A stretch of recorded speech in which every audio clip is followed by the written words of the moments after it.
Hello everyone, you are most welcome to my YouTube channel. मैं दिनेश कुमार आज आपके लिए लेके आया हूं एक न्यू लेक्चर। और इस लेक्चर के अंदर हम पढ़ेंगे कूलाम के नियम के बारे में। कूलाम का नियम सबसे पहले 1785 में दिया गया। अब इसके बारे में हम डिटेल से डिस्कस करेंगे। तो लेट स्टार्ट दिस सेशन। सबसे पहले बात करते हैं कूलाम के नियम के बारे में।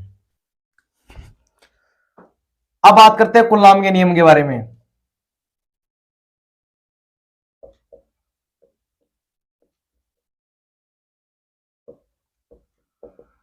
Coulombs law. कूलाम का नियम क्या होता है कि दो आवेश हैं, दो स्थिर विद्युत आवेश हैं। एक को मान लिया, हमने क्या मान लिया, एक को मान लिया Q1 और एक को मान लिया Q2। ये दो आवेश हैं, एक को मान लिया Q1 और एक को मान लिया Q2। ठीक है, इन दोनों आवेशों के बीच की दूरी क्या है, R। ठीक है, ये क्या होगी, दोनों आवेशों के बीच की दूरी। अब कूलाम का नियम क्या बोलता है कि दोनों आवेशों के मध्य जो लगने वाला बल है वो इन दोनों आवेशों के गुणनफल के समानुपाती और इन दोनों आवेशों की दूरी के वर्ग के व्युत्क्रमानुपाती होता है। ठीक है, अब जो कूलाम का नियम है वो लिखते हैं। कूलाम का नियम क्या बोलता है, दो स्थिर बिंदु आवेशों के मध्य लगने वाला बल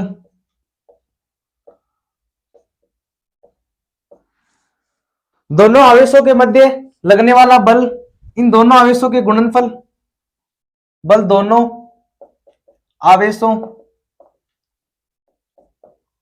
के गुणनफल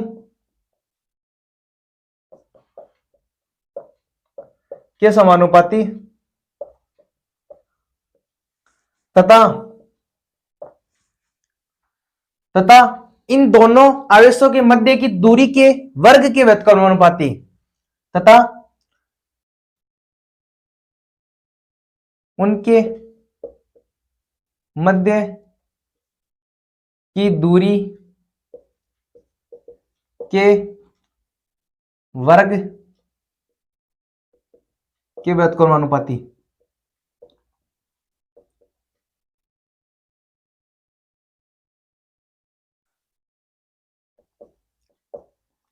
ठीक है, अब ये जो बल है वो दोनों आवेशों की जो दूरी है उसके अनुदिश ही लगेगा।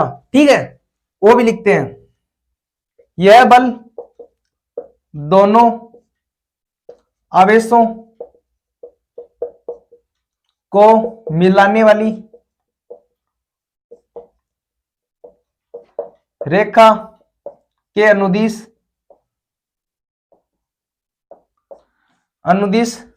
कार्य करता है। ठीक है, अब इन दोनों आवेशों को जो मिलाने वाली रेखा है, ठीक है, ये रेखा है, इसके अनुदिश यह बल कार्य करता है। ठीक है, जो कूलाम का बल है वो इन दोनों आवेशों को मिलाने वाली रेखा के अनुदिश कार्य करता है। अब एक पॉइंट क्या है, जो यह इन दोनों आवेशों के मध्य के जो बीच जो माध्यम है उस पर भी निर्भर करता है। अगर हम माध्यम चेंज करेंगे तो जो इनके मध्य जो बल है वो भी क्या होगा, चेंज। यानी यह माध्यम पर निर्भर करता है, इन दोनों आवेश, यह माध्यम की प्रकृति पर निर्भर करता है। ठीक है, यह माध्यम की प्रकृति पर निर्भर करता है। ठीक है, अब जैसे मान लो इन दोनों के मध्य F कोई बल कार्य कर रहा है। ठीक है, दोनों आवेशों के मध्य कोई बल F कार्य कर रहा है, वो किसके समानुपाती है, इन दोनों आवेशों के गुणनफल के Q1 Q2 के क्या है, समानुपाती। ठीक है, और इनकी दूरी के क्या है, वर्ग के व्युत्क्रमानुपाती। जो इन दोनों के मध्य लगने वाला फोर्स है वो इन दूरी के वर्ग के व्युत्क्रमानुपाती है।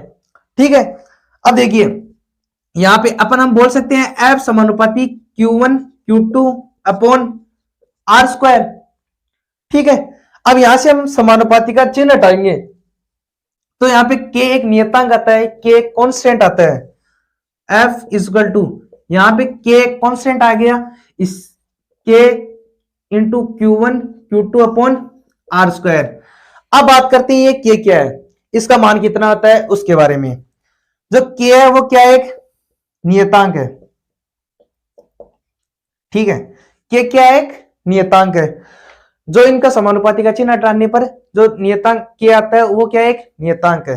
K की वैल्यू क्या होती है, इसे हम बोल सकते हैं 1/4 pi epsilon not. Epsilon not क्या है यहाँ पे, निर्वात की विद्युतशीलता, ठीक है।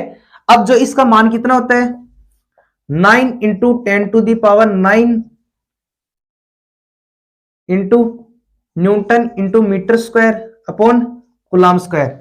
ये क्या हो गया इसका मात्रक, ठीक है। अब देखो यहां पे अपन इसका मात्रक कैसे निकाल सकते हैं वो देखते हैं। देखो F बराबर क्या हो गया K Q1 Q2 upon R square. अब देखो यहां से अपन K की वैल्यू निकालते हैं, K की वैल्यू कितनी आती है, देखो आर स्क्वायर इसके F के मल्टीप्लाई में चला जाएगा, ये क्या हो गया F are square upon Q1 Q2, जो Q1 Q2 ये क्या हो गया अपॉन में चला गया, ठीक है, डिवाइड में चला गया। अब देखो यहां पे F की क्या हो गई न्यूटन, आर स्क्वायर यानी क्या होगी मीटर स्क्वायर, और Q1 की क्या होती है आवेश की क्या होती है कूलम, तो ये क्या होगी कूलम स्क्वायर, ठीक है। अब देखो यहां पे इसकी हम डायमेंशन निकाल सकते हैं, K की विमा भी निकाल लेते हैं, विमा K की विमा यहां से देखो न्यूटन की क्या होती है M1 L1 T-2, ये क्या हो गई न्यूटन की फोर्स की हो गई, और यहां पे आर स्क्वायर है यानी ये क्या हो गई L2, ठीक है, मीटर स्क्वायर है, तो लेंथ को अपन ने 2 बार गुणा कर दिया, तो ये क्या हो गई L स्क्वायर अपॉन कूलम की क्या होती है 80, तो यहां पे कूलम का स्क्वायर है तो ये क्या हो गई 80 स्क्वायर, 80 स्क्वायर, ठीक है। अब यहां पे A का स्क्वायर हो जाएगा और T का स्क्वायर हो जाएगा, ठीक है, ये क्या हो गया A का स्क्वायर हो गया और T का स्क्वायर हो गया। अब देखो यहां पे फाइनल इसकी डायमेंशन क्या आई M1 L1 और L2, ये दोनों इन दोनों की घातें क्या हो जाएगी जुड़ जाएगी, तो ये क्या हो गई L3 T की पावर माइनस ऊपर 2 है और ये ऊपर जाके क्या हो गई -2, ये दोनों जुड़ गई तो क्या हो गई T की पावर -4, और A की क्या हो गई A की पावर -2, ये क्या हो गई जो K नियतांक है इसकी क्या हो गई डायमेंशन, इसकी क्या हो गई विमा। अब देखो इसके अंदर जो ये आ रहा है एप्सिलॉन नॉट, ये क्या होता है, ये पैराविद्युतांक से होता है, इसको हम बोलते हैं निर्वात की विद्युतशीलता। थोड़ा सा पैराविद्युतांक के बारे में भी डिस्कस करते हैं। यहां पे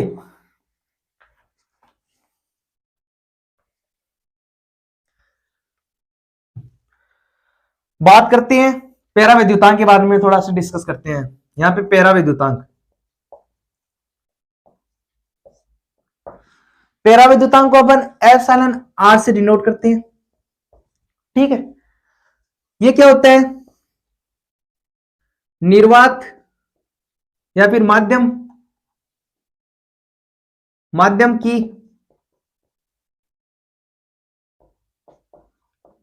विद्युतशीलता एप्सिलॉन अपॉन निर्वात की विद्युतशीलता,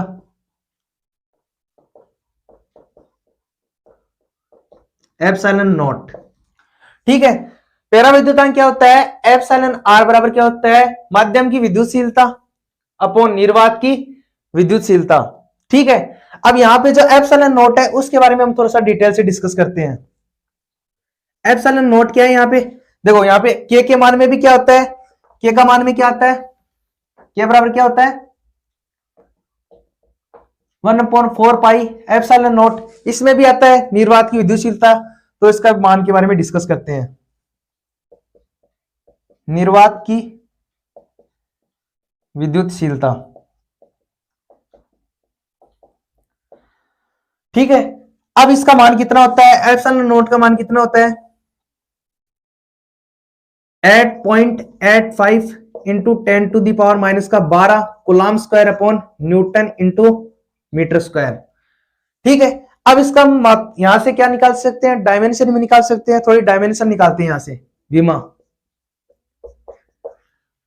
कूलाम की क्या हो जाएगी 80 स्क्वायर, ठीक है, अपॉन ये क्या होगी न्यूटन की क्या हो गई m1 L1 T-2 और मीटर की क्या हो गई L2। अब यहां से इसको कैलकुलेट कर सकते हैं।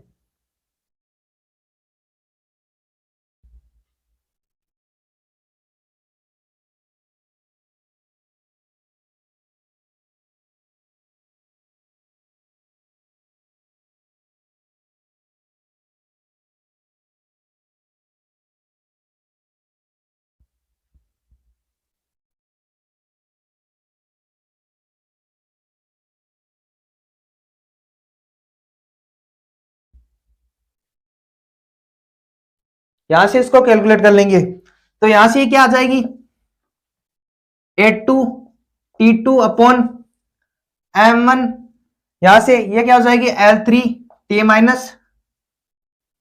T-T+2, ठीक है। अब देखो यहां पे ये क्या हो जाएगी, यहां पे माइनस का आएगा T2, ठीक है। अब यहां से ये क्या हो जाएगी माइनस का 2, यहां से ऊपर जाने पर ये क्या हो जाएगी जुड़ जाएगी, तो ये क्या हो जाएगी M-1 L-3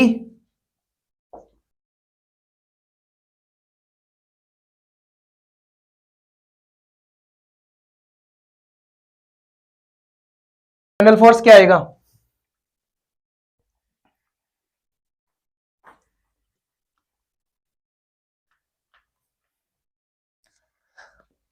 यहां पे F को आगे क्या लिखेंगे अपन F, के का मान क्या कितना होता है 1/4 pi epsilon not into Q1 Q2 upon R square, ठीक है। अब ये क्या किसके लिए है एप्सिलॉन नॉट यानी निर्वात के लिए। अगर ये दोनों आवेश है वो क्या हो निर्वात में हो, ठीक है, तो उसके लिए ये फॉर्मूला है। और अगर ये माध्यम हो, इनके मध्य अगर कोई माध्यम रख दिया जाए तो उसके क्या लिए क्या रहेगा 1/4 pi epsilon into Q1 Q2 बट्टा R स्क्वायर, ठीक है। माध्यम के लिए ये हो गया और निर्वात के लिए ऊपर वाला हो गया, ठीक है।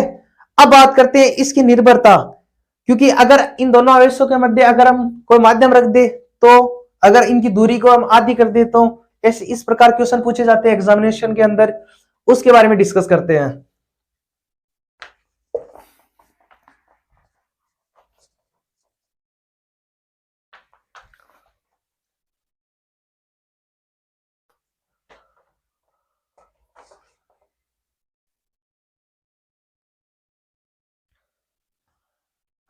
अब बात करते हैं दूरी का प्रभाव।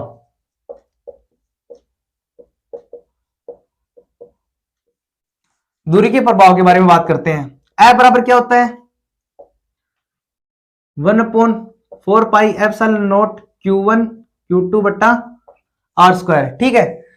दूरी का प्रभाव अगर हम दोनों आवेशों के बीच की दूरी को अपन क्या कर दें आधी कर दें तो उनके जो मध्य लगने वाला फोर्स है वो क्या हो जाएगा, उसके बारे में बात करते हैं।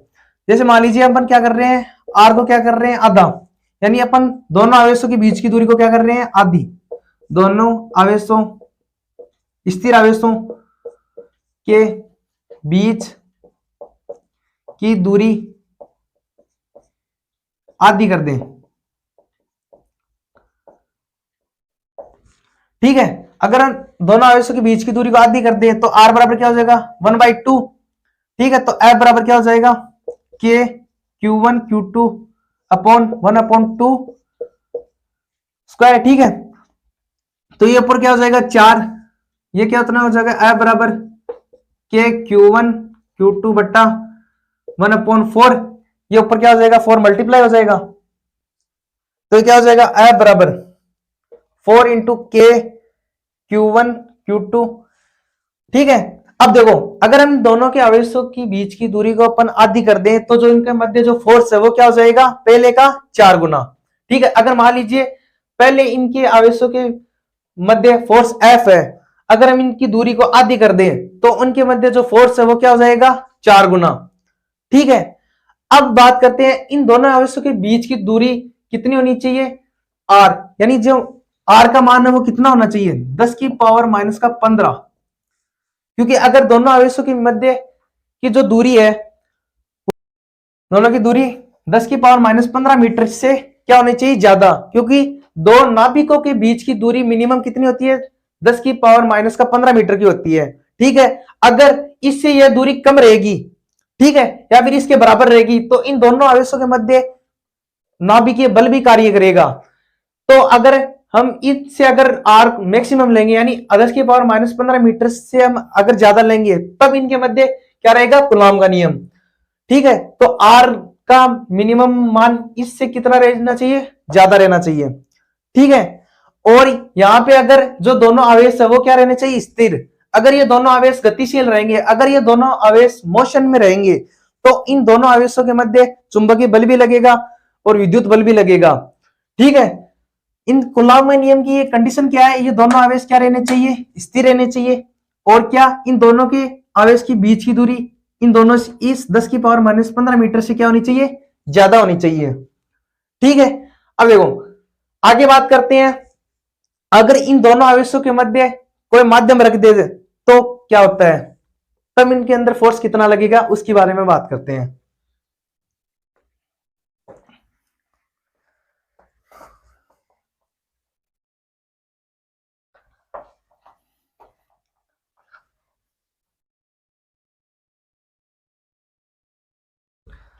अब बात करते हैं माध्यम का प्रभाव। माध्यम का प्रभाव, ठीक है, मान लीजिए ये दोनों आवेश है Q1 और Q2। ठीक है, इन दोनों आवेशों के बीच की दूरी क्या हो गई, R। ठीक है, अब क्या करते हैं, इन दोनों आवेशों के बीच में कोई माध्यम मान लेते हैं, कोई माध्यम है, इसको मान लेते हैं एप्सिलॉन R। ठीक है, ये क्या हो गया, कोई माध्यम है। ठीक है, और यहां पे एफ नोट क्या हो गई, निर्वात, निर्वात में फोर्स। ठीक है, इन दोनों आवेशों के मध्य लगने वाला निर्वात में फोर्स एफ नोट। अब देखो यहां पे अगर हम माध्यम भर रहे हैं, ठीक है, तो आर, यहां पे एफ फोर्स कितना रहेगा, F naught upon epsilon are.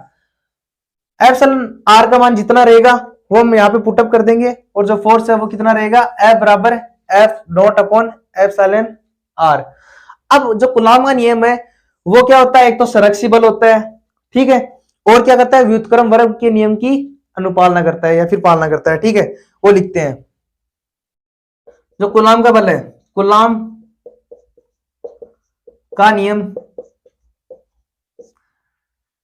व्युत्क्रम वर्ग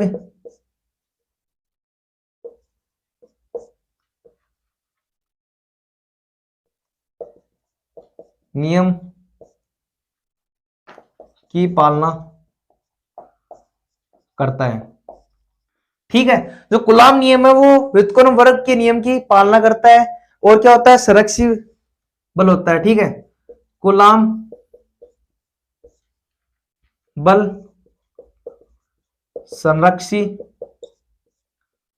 बल होता है। ठीक है, कूलॉम बल क्या होता है, संरक्षी बल होता है, और ये व्युत्क्रम वर्ग के नियम की पालना करता है। ठीक है,